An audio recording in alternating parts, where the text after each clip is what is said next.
Muito bem, novamente, sejam todos bem-vindos na plataforma de auxílio ao estudante Reconstruindo a História com o professor Vanderlei.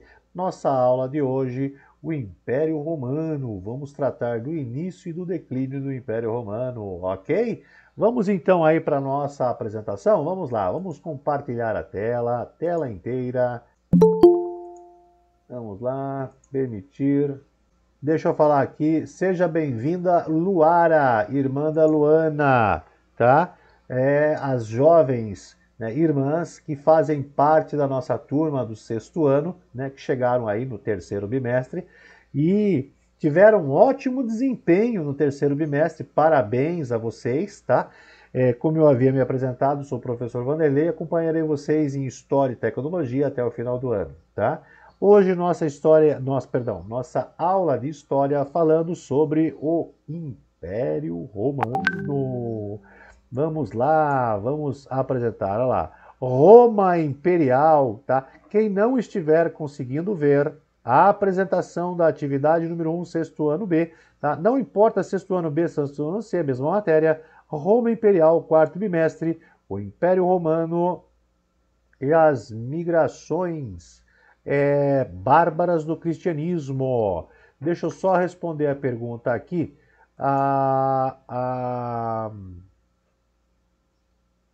Só um momento, a Beatriz perguntou, quer saber de qual 6º ano que as nossas jovens permitir.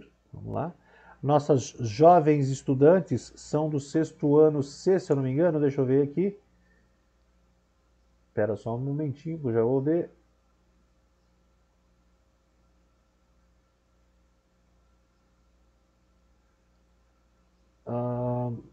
Deixa eu perguntar. Luana, de que 6º ano que vocês são? Acho que é 6º ano C, né? Responde pra gente aqui no chat. Eu sou do 6º ano C, professor. Muito bem. Então, a Luana e a irmã dela são do 6º ano C. Parabéns por estarem presentes conosco, tá? Olha só, nossa sala de aula é cheia. Vou mostrar para vocês. Espera aí, quer ver? Ó? Só para vocês terem uma ideia, como a nossa sala de aula é cheia, o professor Vanderlei fica muito orgulhoso com todo mundo. Aqui, deixa eu ver, aqui mosaico, olha lá. Olha só como a nossa sala de aula é cheia, tá? Isso Nossa. então a gente fica muito feliz com essa participação dos alunos engajados dos 6º anos, né? São estudantes maravilhosos e maravilhosas. Eu amo vocês de paixão, estou morrendo de saudade, tá? Espero que a gente consiga se ver em novembro. Voltando aqui para a nossa apresentação, então, Roma Imperial, o fim do Império Romano, as migrações bárbaras e o cristianismo. Na atividade, ó, esse é o formulário da atividade que vocês abrem aí no celular. Tá? Tem que colocar o endereço de e-mail, tem que colocar o nome do estudante, o ano e a turma. E aí depois começa a apresentação. Roma Imperial, as migrações bárbaras e o cristianismo. Vamos aqui. Professor, eu não estou conseguindo ver a tela. Você não está conseguindo ver a tela? E agora? Para mim continua não aparecendo. Então tá. Para mim também. Eu vou tentar sair e entrar de novo. Isso, eu vou pedir para vocês fazerem isso, porque ó, a Luara tá vendo, Maria Clara tá vendo, a Luana tá vendo, o Pedro tá vendo, a Beatriz tá vendo, a Júlia Kramer tá vendo. Então, vou pedir para quem não está vendo, reinicializa aí o celular, tá? Sai do celular, dá uma reinicializada aí e volta para cá, tá bom? Então, e eu vou continuar aqui, Tá que eu bom. não posso parar, mas eu vou devagarzinho esperando vocês. Tá bom. Então vamos lá. Então tem essa parte aqui do formulário, onde vocês têm que colocar o nome do estudante, ano e turma. Depois aparece a primeira tela da apresentação, né? Roma Imperial, Migrações Bárbaras e Cristianismo. E eu coloquei para vocês aqui, antes de subir o vídeo do professor Vanderlei, uma videoaula do Centro de Mídia, que fala justamente a respeito desse contexto histórico. Tá? Então, além da aula do professor Vanderlei, estou colocando para vocês a aula que tem no Centro de Mídia, aquela que fala sobre o mesmo contexto, né, da nossa habilidade, da nossa disciplina. Em seguida, vamos começar com a nossa primeira apresentação. Vamos lá. Para poder entender como se forma o Império Romano, começamos... Professora, eu tô vendo. Está vendo agora? Sim. Ah, que bom. Então vamos lá. Esse é o nosso primeiro slide, tá? Deixa eu ver se tem alguém no centro de mídia. Por enquanto não tem ninguém no centro de mídia. Estamos só na sala de aula do Google. Então vamos lá. Deixa eu ler para vocês aqui a primeira apresentação para a gente poder conversar a respeito. O primeiro imperador romano, Otávio, recebeu o título de Augusto, que significa magnífico, ou seja, o magnífico. Otávio Augusto concentrou todos os poderes em suas mãos. As instituições republicanas continuaram existindo, mas o imperador tinha o poder em vetar leis, nomear os magistrados e comandar o exército. Seu governo, que durou cerca de 40 anos, marcou o início de um período conhecido como a Pax Romana, que se estenderia até o século II depois de Cristo. A Pax Romana foi um período de relativa calmaria e prosperidade vivenciado no Império. Otávio Augusto procurou conservar a paz nos territórios conquistados, prática mantida por seus sucessores por quase 200 anos. As guerras de conquista não foram interrompidas nesses anos, mas os principais objetivos dos imperadores foram a proteção das fronteiras e a repressão das revoltas populares. Uma complexa rede de estradas pavimentadas se expandiu para facilitar a circulação de correspondência a produtos e soldados. Os sucessores de Augusto, procurando associar a riqueza de Roma com a sua própria imagem, embelezaram a cidade encomendando a construção de praças, aquedutos e centros de lazer. O Fórum, centro da vida pública romana, ganhou novos edifícios e os mais antigos foram remodelados. Voltando para o professor Vanderlei, deixa eu me colocar aqui para vocês. Aê, agora está aparecendo o professor Vanderlei. Então o Império Romano ele começa com o nosso querido amigo aí, Otávio, né? Otávio, conhecido como o Augusto. Tá? Então ele vai ser um César, o imperador romano. E ele consegue esse contexto, né, através de várias situações. Deixa eu ver aqui, eu acredito que no próximo slide nós vamos falar a respeito disso. Isso mesmo.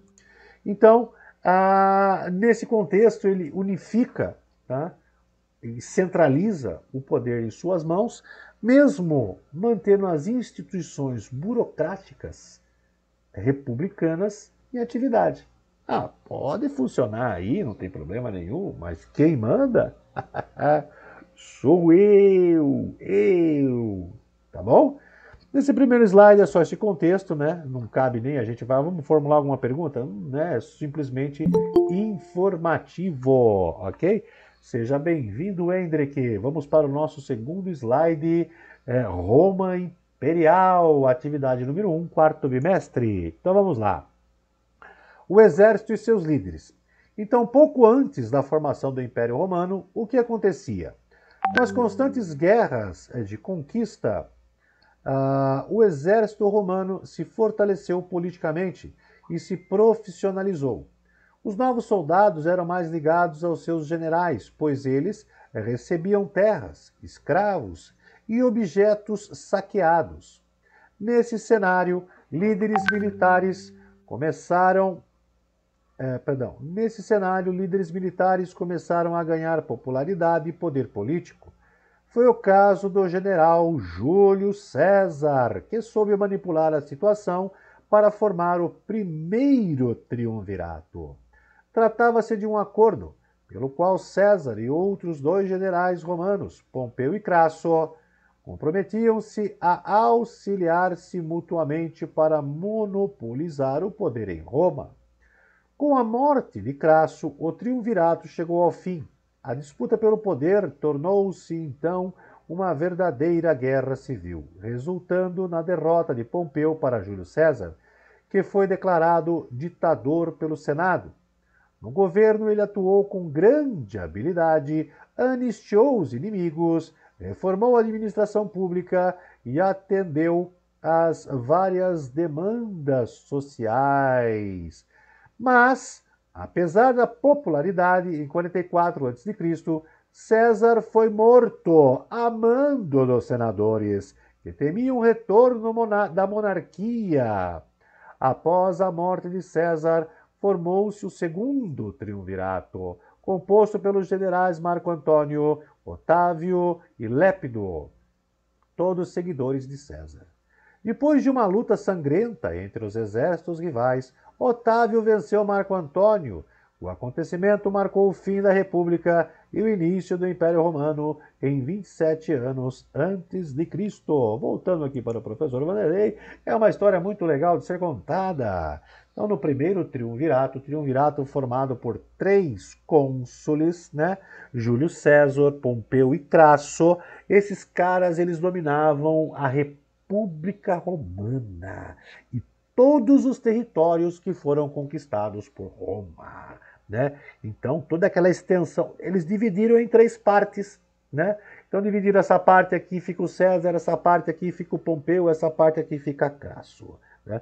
E uma das partes que Júlio César, né, era de domínio de Júlio César, era uma área situada a noroeste do Egito, onde havia uma rainha faraó muito famosa, uma tarde Cleópatra. Conhece Cleópatra? Cleópatra! Júlio César e Cleópatra, ó, se uniram, tá? Se uniram, sim. Se uniram tanto em termos bélicos, como em termos sociais e particulares. Tanto que Cleópatra, né, teve um filho de Júlio César, o chamado Cesarino, tá?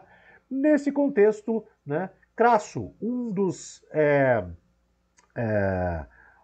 dos indivíduos, né, que controlava também esse triunvirato, um dos cônsules que formava o triunvirato, veio a falecer, né? O Júlio César viu a oportunidade de tomar o poder para si, e numa batalha com Pompeu, ó, tirou-lhe a vida. Tirando-lhe a vida, Júlio César, né, se autoproclamou ditador perpétuo de Roma. Ou seja, mesmo vivendo numa república, quem mandava era o ditador Júlio César. Temendo que Júlio César, né, se proclamasse rei de Roma, o Senado, formado por 60 senadores, decidiu que não era possível que Júlio César continuasse nesse processo de evolução a um líder supremo de Roma. E é o que eles fizeram. Assim que Júlio César entrou no Senado para poder discursar para os senadores, veio o primeiro senador pelas costas de César e lhe transpassou com uma faca, com uma adaga.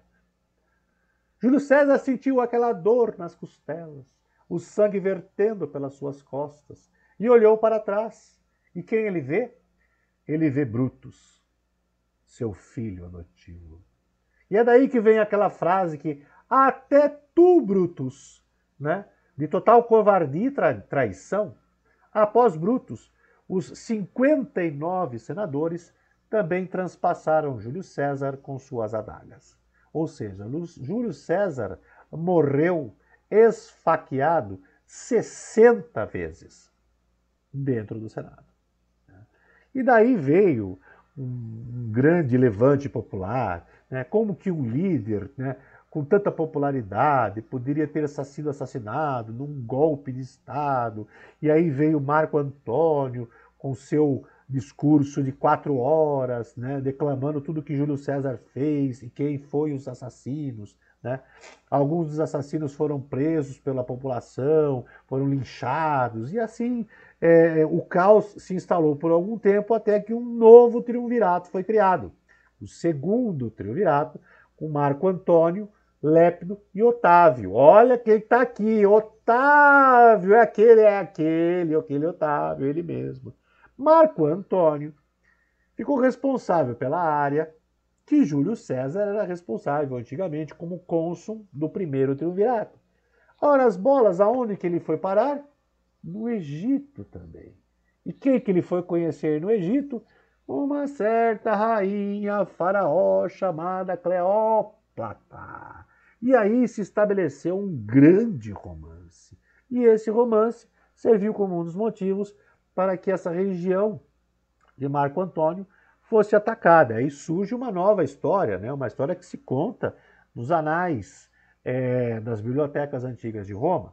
E numa dessas batalhas, Júlio César, que era extremamente apaixonado por Cleópatra, estava combatendo o exército de Lépido e do Otávio, né?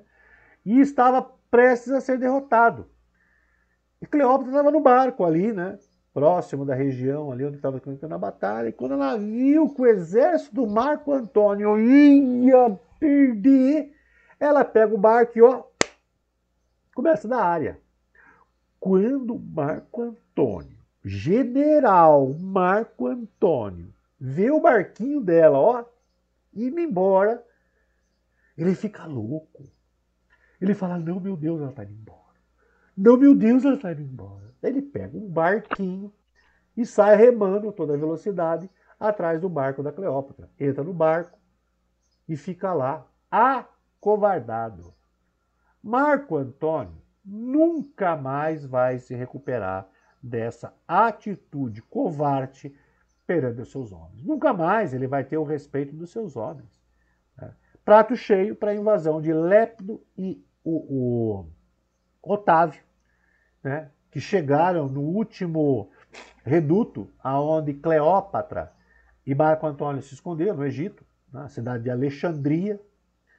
E ao encontrarem ambos, Marco Antônio tinha se suicidado, enfiando a sua própria espada no seu peito, e Cleópatra tinha se fechado no seu túmulo, permitindo que uma serpente extremamente venenosa picasse no seu peito e a envenenasse, e ela também viesse a óbito, ou seja, morresse. Ele não teve a oportunidade de pegar os dois, de julgá-los, de transformá-los em um tipo de exemplo. Eles se suicidaram antes da chegada de Otávio e Lépido. Nesse momento, né, sem nenhuma resistência de Lépido, que foi condenado ao ostracismo, ou seja, olha, vai embora, não vou te matar. Mas vai embora, só me desaparece daqui, que agora eu vou pegar o poder para mim aqui. O Otávio assumiu o poder central e supremo de Roma, se autodeclarando imperador, e aí o Senado, para não ser assassinado, né, proclama Otávio como Augusto, ou seja, o Magnífico, magnânimo, né, soberano, divino. Ok? Então, é assim que o Império Romano surge. Bela história, não é? Alguém tem alguma pergunta? 1, 2. Ninguém pergunta nada, o chat também está vazio. Vamos então para a nossa próxima apresentação. O Império Romano, povos e culturas. O Império Romano incluía muitas regiões e muitos povos. Veja o mapa abaixo. Depois a gente vê o mapa, tá? Vamos dar uma olhadinha no mapa abaixo, vai lá. Esse aqui é o mapa do Império Romano, né? Nós estamos vendo toda essa parte aqui, acredito que vocês estão vendo o mouse carregando aí. Essa parte aqui é o noroeste da África, incluindo, Egito, Judéia. O Egito aqui que transcorre a história de Júlio César e Marco Antônio. Judéia, que vai correr a história aqui na época do Império Romano, tá? Da crucificação de Jesus Cristo, ok? E aí nós temos aqui a Síria, a Mesopotâmia, o Oriente Médio, nós temos aqui a Macedônia e a Grécia, a Dácia, que é o leste europeu, a Germânia e toda a Europa, incluindo a Britânia, que no futuro será a Inglaterra, ok? Vamos voltar aqui. Então vamos lá. Devido à vastidão do Império, os romanos deixaram marcas na arquitetura, na legislação, nas artes e nos costumes de diversos povos. O latim vulgar, falado pelos colonos e soldados das províncias misturou-se aos dialetos das populações dominadas, o que deu origem às línguas neolatinas, como francês, espanhol, português e italiano. O complexo de leis romanas que regulamentavam os atos dos cidadãos e dos estrangeiros se aperfeiçoou ao longo da história romana e ainda hoje, nos tempos de hoje, é uma das bases da legislação de muitos países do Ocidente, entre eles um país chamado Brasil. A arquitetura romana, inspirada nos modelos gregos e etruscos, ficou famosa pela grandiosidade de seus templos, anfiteatros, aquedutos, pontes e estradas. Seu estilo expandiu-se pelos territórios conquistados e ainda está presente em muitas construções do Ocidente. Por outro lado, os romanos também absorveram elementos das culturas dos povos dominados, como as crenças religiosas. No princípio, os romanos tinham crenças muito particulares, cultivaram vários deuses, entre eles Vulcano. O convívio com os etruscos e gregos alterou esses rituais. Muitas práticas foram incorporadas. Vulcano, por exemplo, passou a ser comparado com o deus grego Hefesto. Zeus passou a ser cultuado com o nome de Júpiter. Com a expansão territorial, os romanos incorporaram ainda deuses cultuados na África e na Ásia, como os egípcios Ísis e Osíris. Ora, voltando para o professor Vanderlei, a ideia é o seguinte: por que o Império Romano ele resiste durante tanto tempo, né? Inicialmente, ele se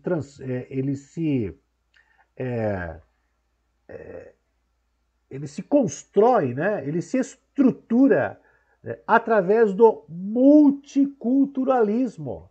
Olha só, o Império Romano multicultural. Isso nós estamos pensando aí, né? Desde do século VI antes de Cristo.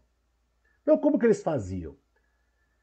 E estou falando isso numa civilização conquistadora. Olha só. Eles invadiam uma região e chegavam lá, ó, nós estamos com as nossas legiões aqui cercando a região de vocês.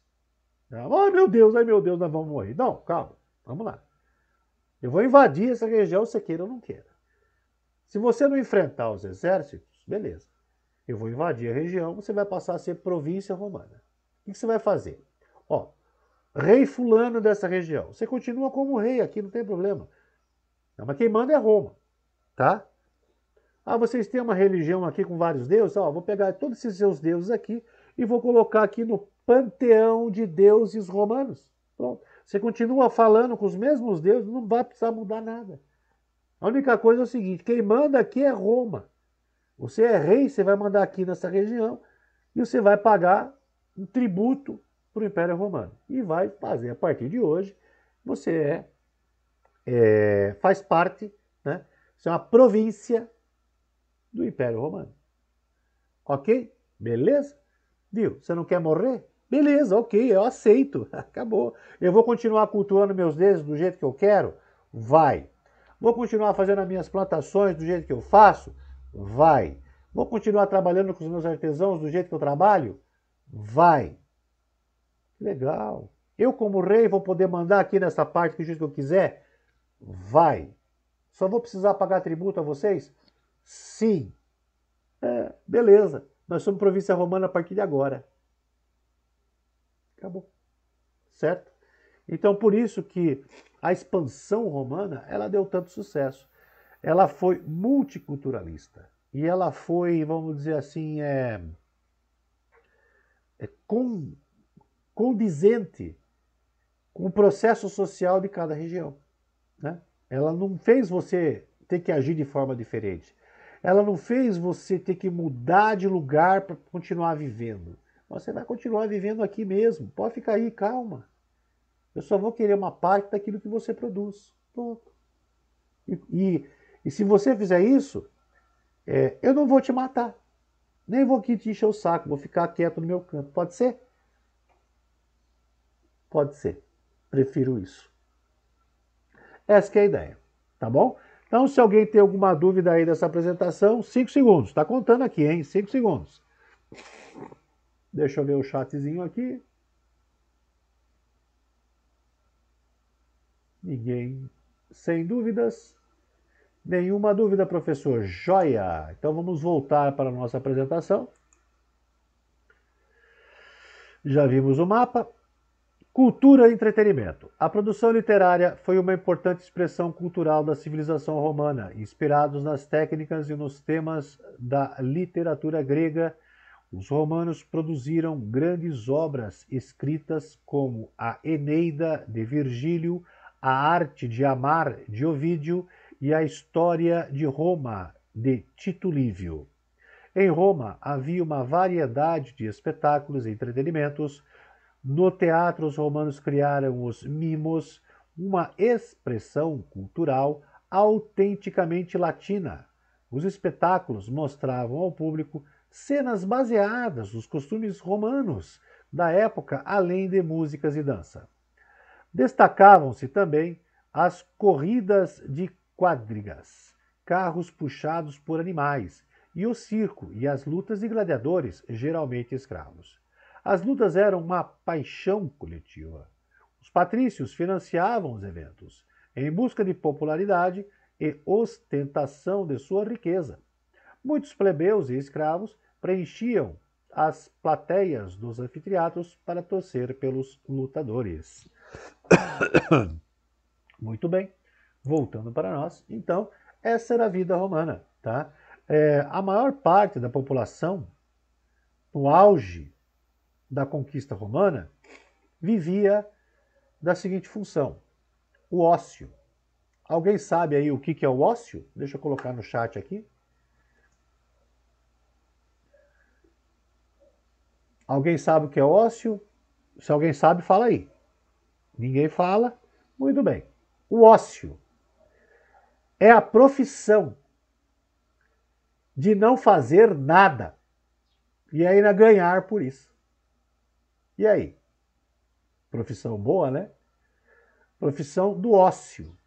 Profissão de não fazer nada e ainda ganhar por isso. Ora, como que isso era possível? Ora, quem trabalhava nas plantações e nos confinamentos de animais, normalmente eram os escravos, né? Enquanto a população, né, basicamente vivia do ócio, tá?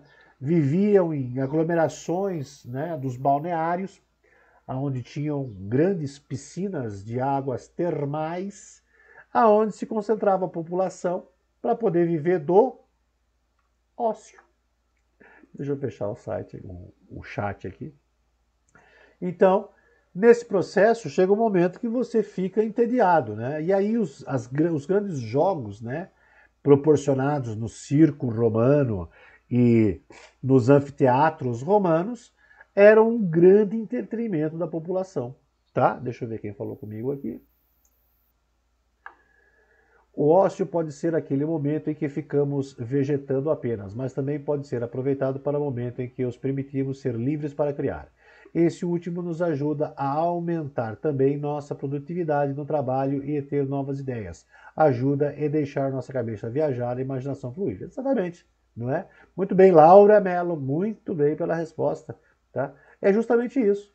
Então o romano, ele vivia do ócio, ele tinha tempo para fazer o que ele quisesse, né? A maior parte dos romanos da cidade de Roma, tá? Estamos falando de Roma, da cidade de Roma, tá?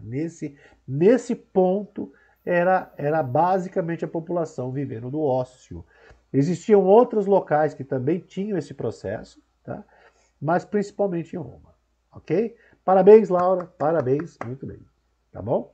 Então vamos seguir adiante, senão a gente não vai conseguir terminar no horário. O cristianismo, tá? Então, até aqui, cultura e entretenimento, estamos aí dentro do Império Romano. Então, vamos aí, dentro do Império Romano, entender como surge o cristianismo. Na unidade anterior, vocês estudaram a história do povo hebreu. Não, do povo hebreu já faz alguns capítulos anteriores que estudamos, que mais tarde passou a ser conhecido como judeu. Na tradição religiosa dos judeus, havia uma profecia sobre a vinda de um Messias para a Terra, que salvaria os pecadores e pacificaria a humanidade. Foi a partir da crença dos judeus na vinda do Messias que surgiu uma nova religião, o cristianismo. Jesus de Nazaré nasceu há cerca de 2020 anos atrás em Belém, cidade da província romana da Judéia, onde hoje se localiza Israel e Palestina e a Jordânia. Quando começou a pregar, seus seguidores acreditaram que ele era o Messias e por isso passou a ser chamado de Jesus Cristo. Cristo tem o significado de ungido ou Messias. Praticamente, tudo o que sabemos sobre a vida de Jesus e seus ensinamentos está escrito no Novo Testamento da Bíblia cristã, livro sagrado para os cristãos. Segundo o Novo Testamento, Jesus de Nazaré transmitia seus ensinamentos em Samaria, Jerusalém e outras cidades da Judéia. Ele pregava a existência de um Deus único, o amor ao próximo, a compaixão e a humildade. Jesus anunciava que todos os homens que seguissem seus ensinamentos alcançariam a vida eterna. Por se colocar como enviado de Deus em suas pregações, Jesus desagradou autoridades judaicas e romanas. Os judeus o acusavam de insultar Deus, e os romanos temiam que ele incitasse seus seguidores contra o domínio romano. Preso, Jesus foi julgado e condenado a morrer na cruz, pena aplicada aos criminosos e rebeldes da época. No entanto, depois da sua morte, seus ensinamentos continuaram sendo transmitidos pelos apóstolos, grupo de fiéis que os acompanhava em suas pregações. Vamos lá. É só uma explicação de como surge o cristianismo de forma bem objetiva, tá? Existe uma certa complexidade, mas não vem ao caso. É só como surge o cristianismo, tá? Então, dentro dos judeus, dos desígnios da Torá, livro sagrado nos judeus, existe uma profecia do surgimento do Messias.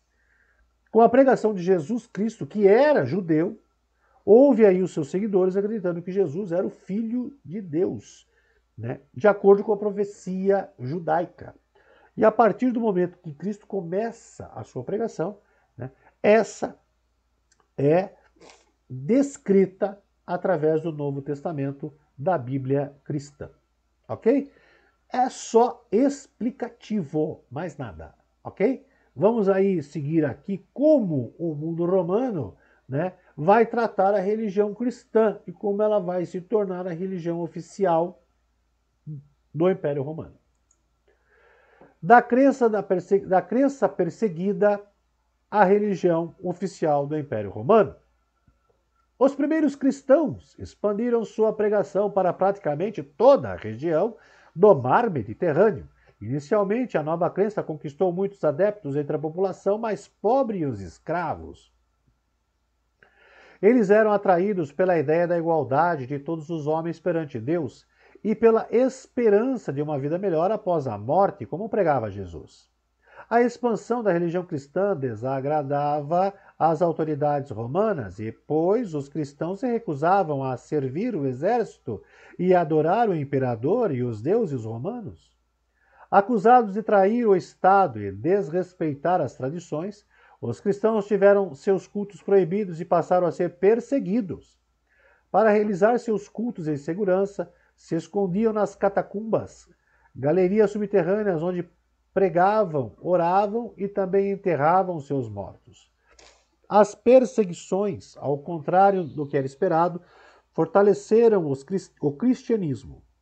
As associações entre os perseguidos se expandiram por todo o império e atraíram mais adeptos de diversos segmentos da sociedade.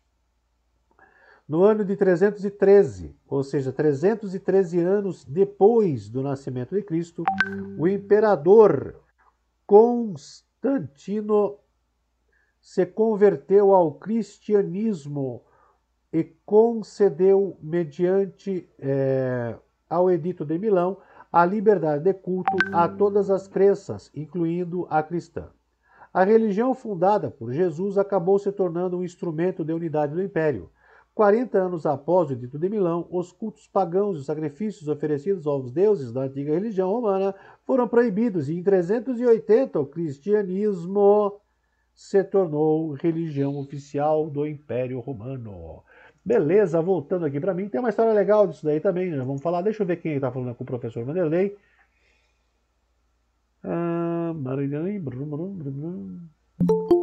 Deixa eu ver aqui, quem está aqui, Gustavo Silva. Gustavo, seja bem-vindo. Deixa eu ver aqui quem está mais aqui.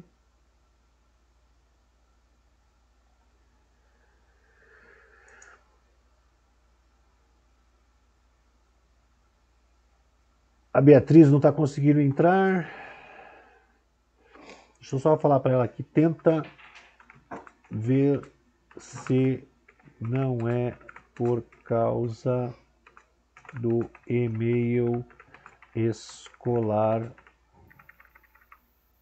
na memória do celular.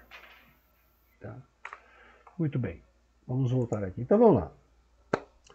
Então, os cristãos começaram a ser perseguidos, né? Só que essa perseguição, ela, de vez de ter um resultado em que os cristãos, né, fossem eliminados, isso ocorre ao contrário.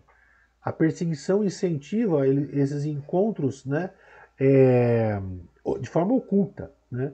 Que eles vão ao único lugar que eles se sentem seguros são nas catacumbas. São os antigos cemitérios daquela época, onde os mortos eram sepultados.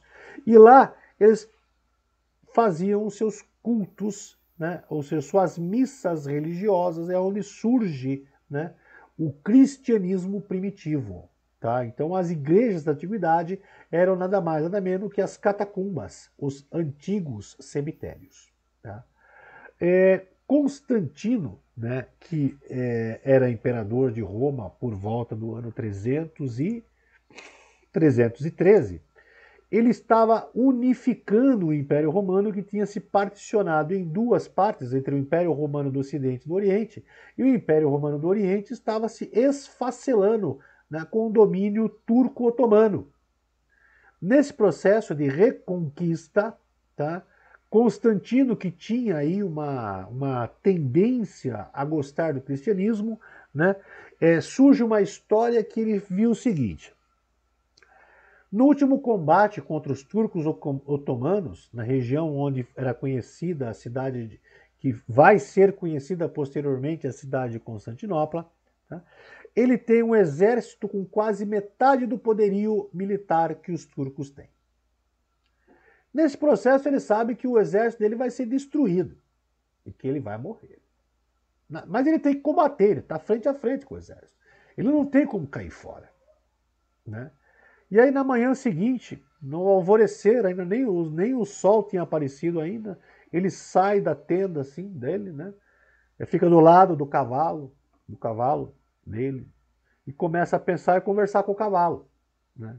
Por que a gente conversa com o cavalo? Por que a gente conversa com o cavalo? É porque o cavalo não pode responder. Então a gente conversa com o cavalo quando a gente não quer escutar a resposta de ninguém. E aí começa a conversar com o cavalo, que vai morrer, que não sabe o que vai fazer da vida. E aí ele vai olhando assim nas nuvens, ele vai percebendo alguma coisa diferente. De repente, ele olha atrás das nuvens e quando ele vê o que surge atrás das nuvens, ele dá aquele susto.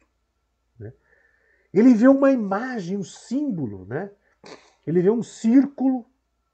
Dentro desse círculo ele vê um P e um X cortando esse P. Ou seja, uma cruz inclinada, né? Um X cortando esse P. O que significa esse símbolo? Tá? É um círculo com P cortado no meio por um X.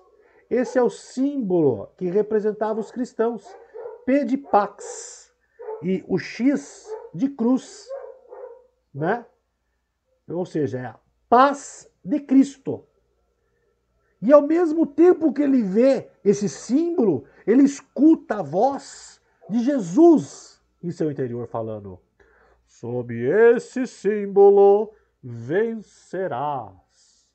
De novo ele escutou: sob esse símbolo vencerás. E ele acreditou naquilo. Ele fez com que todos os seus soldados desenhassem esse símbolo nos seus escudos. Alguns soldados que não admitiam a religião cristã se negaram a colocar esse símbolo. Esses soldados foram presos. Era pouco. E com soldados que aceitaram colocar o símbolo, né, da paz de Cristo no seu escudo, ele foi enfrentar os turcos otomanos e ele ganhou! Tanto ganhou que o local onde tinha a cidade que eles estavam batalhando contra os turcos otomanos, que se chama Nova Roma, a população, aclamando Constantino como imperador, aclamou o nome da cidade como Constantinopla, em homenagem a Constantino. Né? E por isso que tem esse entreveiro que o Constantino, né, faz com que a religião cristã deixe de ser perseguida. E antes de vir a morrer, Constantino se converte ao cristianismo. Ele não se converteu antes, porque ele era pagão, a maioria do Império Romano era pagão. Se ele se convertesse, né, ainda em momento de longevidade de vida, isso poderia gerar motivo para alguém tentar dar um golpe de Estado e tirar ele do poder. Então, pouco antes de morrer, ele se converteu ao cristianismo. Né? E aí, esse movimento cristão ele tende a se aumentar. E por isso que em 380, né, através do imperador, se não me engano, Teodósio, o cristianismo se torna a religião oficial do Império Romano. Ok? Se alguém tem alguma dúvida, por favor, coloque aí no chat. Aí acende a luzinha aqui, eu vejo e vou lá ver. Dúvidas? 1, 2, 3, 4, 5. Não tem dúvidas. Vamos para a nossa próxima apresentação. O declínio do Império Romano. Agora já vamos chegar aqui no final do Império Romano. O declínio do Império Romano, a partir do século III, após quase 2 séculos de prosperidade, o Império Romano iniciou um processo de desestruturação que levou à sua queda. A grande extensão das fronteiras do Império criou obrigações para o governo e a cada ano ficava mais difícil administrá-lo. Conservar estradas, pagar os funcionários administrativos, financiar exército, garantir alimentos para a população e levantar muros para proteger as terras das constantes pressões de povos bárbaros exigia do Estado romano muito dinheiro. Além disso, desde o século anterior, as guerras de conquista vinham diminuindo, causando a redução de mão de obra escrava. A Península Itálica, principal região escravista do Império, sofria com a falta de mão de obra e com a concorrência econômica exercida pelas províncias.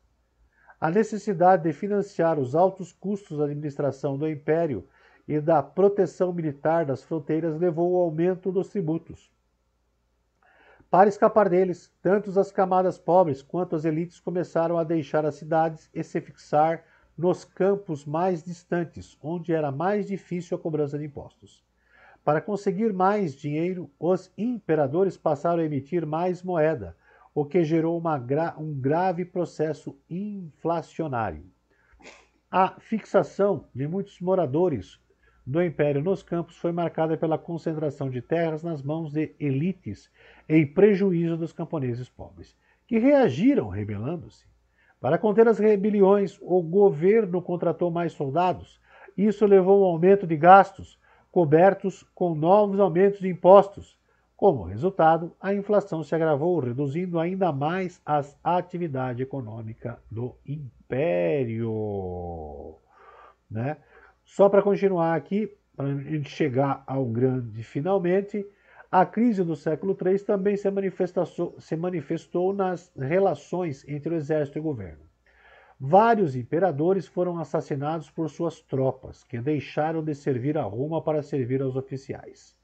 Para se ter uma ideia da crise política, no período de 50 anos, entre 235 e 285, Roma teve 26 imperadores, e apenas um morreu de morte natural. Como a vastidão do Império era um grande problema para Roma, a proposta de dividi-lo parecia ser a solução. Essa foi a decisão tomada pelo imperador Diocleciano em 284, entre 284 e 305, que dividiu o Império Romano em 4 regiões e nomeou imperadores para cada uma delas. No entanto, a tetrarquia, como ficou conhecida, a nova forma de governo, também não solucionou os problemas. A tetrarquia passaram a disputar entre si e o império caiu novamente, em profunda crise interna. Os governos seguintes, as disputas entre as províncias, favoreceram a prática da corrupção. Deixa eu ver o que tem mais aqui. Por fim, deixa eu ver aqui, vamos lá. Por fim, não é a última apresentação, só para terminar. Por fim, a queda de Roma. Em um último esforço para assegurar a unidade do Império em 395, o imperador Teodósio o dividiu em 2 partes. O Império Romano do Oriente, como capital, em Constantinopla, antiga Bizâncio. E o Império Romano do Ocidente, com a capital em Ravenna, mais tarde transferida para Milão. A divisão, porém, não conseguiu reorganizar a economia do Império, nem repelir as invasões dos povos germânicos, os conhecidos bárbaros. No século V, os francos dominaram Lutécia, a atual cidade de País. Os visigodos saquearam Roma e os vândalos dominaram Cartago, no norte da África. Em 476, os Hérulos depuseram Rômulo Augusto, o último imperador romano do Ocidente. Alguns historiadores consideram que esse fato marcou a queda de Roma e deu início na Europa Ocidental ao que chamamos de Idade Média. Na divisão tradicional da história, o período medieval durou do século V, 476 depois de Cristo, até meados do século XV, 1453 depois de Cristo. Ok? Nós vamos conversar disso na atividade 2. Então, para vocês terem uma ideia aí do lado, nós temos aí o Império Romano em 395, quando ele se divide em 2. Império Romano do Ocidente em laranja e Império Romano do Oriente em amarelo. Voltando aqui para o professor Vanderlei. Então, essa transição ela foi inevitável, né? O Império Romano ele inchou, ele ficou gigante. E a burocracia, ou seja, o governo centralizado, né, tomou proporções maiores do que o Império, do que a vastidão do Império Romano poderia sustentá-lo, né? O governo centralizado ficou insustentável, porque era o imperador, o senado, uma corte imensa, legiões do exército e imperadores que se achavam deuses, que faziam o que queriam na vida, né?